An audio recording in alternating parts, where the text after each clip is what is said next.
बिस्मिल्लाहिर्रहमानिर्रहीम। अस्सलाम वालेकुम नाज़रीन, मैं हूं जावेद चौधरी। ख्वाजा जनरल ज़ियाउल हक के दौर में एक बार उर्दू का रस्मुल खत तब्दील करने की तजवीज़ सामने आई। उस वक्त के बाज़ माहिरीन तालीम का ख्याल था कि अगर उर्दू के मौजूदा रस्मुल खत के साथ साथ रोमन स्टाइल को भी अडॉप्ट कर लिया जाए तो इससे उर्दू बैरून मुल्क भी पढ़ी जा सकेगी और यूरोपियन और अमेरिकन भी बड़ी आसानी से उर्दू सीख लेंगे। उस वक्त जमात इस्लामी के एक रुकन वफाकी काबीना में शामिल थे। ये पेशे के लिहाज से प्रोफेसर थे।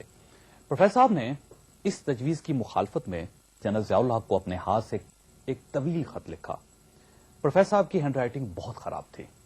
जनरल ज़ियाउल हक को यह खत पढ़ने में बड़ी दिक्कत हुई। चुनांचे जनरल साहब ने प्रोफेसर साहब को फोन किया और उनसे फरमाया, प्रोफेसर साहब, आपने उर्दू के जिस रस्मुल खत में मुझे खत लिखा, आप अगर इस रस्मुल खत को प्रोटेक्ट करना चाहते हैं तो मेरा जाती ख्याल है इस रस्मुल खत पर हर सूरत पाबंदी लग जानी चाहिए। ख्वाजा हम पिछले 2.5 साल से सियासतदानों के मुंह से एक फिक्रा बड़ी कसरत से सुन रहे हैं। तमाम सियासतदान मीडिया पर आकर कहते हैं हम इदारों का इस्तेहकाम चाहते हैं, हम इदारों को मजबूत बनाना चाहते हैं। मैं जब भी यह फिक्रा सुनता हूं तो मुझे जनरल ज़ियाउल हक और प्रोफेसर वजीर का यह वाकया याद आ जाता है और मैं सियासतदानों से पूछता हूं, जनाब, वह कौन से इदारे हैं जिनका आप इस्तेहकाम चाहते हैं? क्या वो इदारा फौज है जिसने 4 बार मुल्क में मार्शल लॉ लगाया? क्या वो इदारा पार्लियामेंट है जिसके तमाम अरकान की डिग्रियां चेक हो रही हैं और इनमें से रोजाना किसी न किसी रुकने असम्बली की डिग्री जाली निकल आती है और जिस रुकने असम्बली पर जालसाजी का मुकदमा कायम होना चाहिए उसे सियासी जमातें दोबारा टिकट दे देती हैं और वो दोबारा मुंतखब होकर असम्बली में पहुंच जाता है? क्या वो इदारा काबीना है जिसके 14 अरकान के नाम जाली डिग्री होल्डर्स की फहरिस्त में शामिल हैं? क्या वो इदारा कौमी असम्बली है जिसकी मुश्तरका करारदादों पर भी अमल नहीं होता? क्या वो इदारा अदलिया है जिसमें आज के दिन तक 13 लाख मुकदमात पेंडिंग है? आप तफसीलात मुलाहिजा कर लीजिए।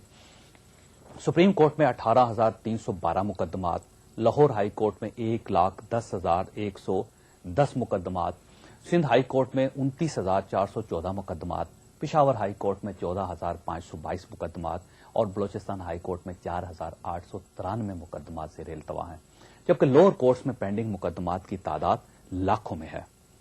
क्या वो इदारा फॉरेन ऑफिस है जो आज तक दुनिया के किसी मुल्क में पाकिस्तान की इज्जत बहाल नहीं कर सका और जिसे लोग फॉरेनर्स ऑफिस कहते हैं? और क्या वो इदारा वजारत दाखिला है जिसने 32,148 जाली असला लाइसेंस जारी कर दिए थे? क्या वो इदारा स्टील मिल है जिसमें 1 साल में 22 अरब रुपए की करप्शन हुई? क्या वो इदारा FBR है जो आज तक इस मुल्क के किसी जागीरदार, सियासतदान, ब्यूरोक्रेट और फौजी जर्नैल से टैक्स नहीं ले सका, जिससे 17 करोड़ लोगों के मुल्क से सिर्फ 13 लाख लोग टैक्स देते हैं? क्या वो इदारा रेलवे है जिसके अपने वजीर ने पिछले हफ्ते असम्बली में ऐलान किया था कि मैं रेलवे से करप्शन खत्म नहीं कर सकता, जिसका खसारा 11 अरब रुपए तक पहुंच चुका है और जिसके अपने वजीर ने आज तक रेल में सफर नहीं किया? क्या वो इदारा PI है जिसका खसारा 17 अरब रुपए तक पहुंच चुका है? क्या वो इदारा वापटा है जो मुल्क को बिजली फराहम नहीं कर पा रहा, जिसके बिल लोगों को खुदकुशी तक ले गए हैं, जो कराची शहर से 2.5 लाख कुंडे खत्म नहीं कर सका और जो अपने मीटर रीडर्स और लाइनमैन को कंट्रोल नहीं कर पाता? क्या वो इदारा पुलिस है जिसका आज के दिन तक सिर्फ ये काम है कि ये बड़े आदमी को सल्यूट करे और छोटे की चित्रोल करे? और क्या वो इदारा अपोजिशन है जिसे आज लोग हुकूमत का बिजनेस पार्टनर कह रहे हैं? वो कौन सा इदारा है?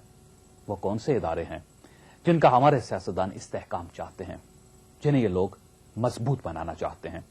अगर वो ये इदारे हैं तो फिर मेरा ख्याल है इन इदारों को बंद ही हो जाना चाहिए, क्योंकि ये आज तक इस मुल्क के आवाम को तकलीफ के सिवा कुछ नहीं दे सके। साथ कल नैब ने वज़ीर-ए-आज़म यूसुफ रज़ा गिलानी की तरफ से चीफ जस्टिस और इनके साथी जजों की बहाली को गैर आईनी करार दे दिया। क्या नैब का ये नोट इदारों को इस्तेहकाम की तरफ ले जाएगा या तखरीब की तरफ? यह हमारा आज का मौजू है और हम छोटे से वक्फे के बाद इस पर गुफ्तगू करेंगे। हमारे साथ रहिएगा।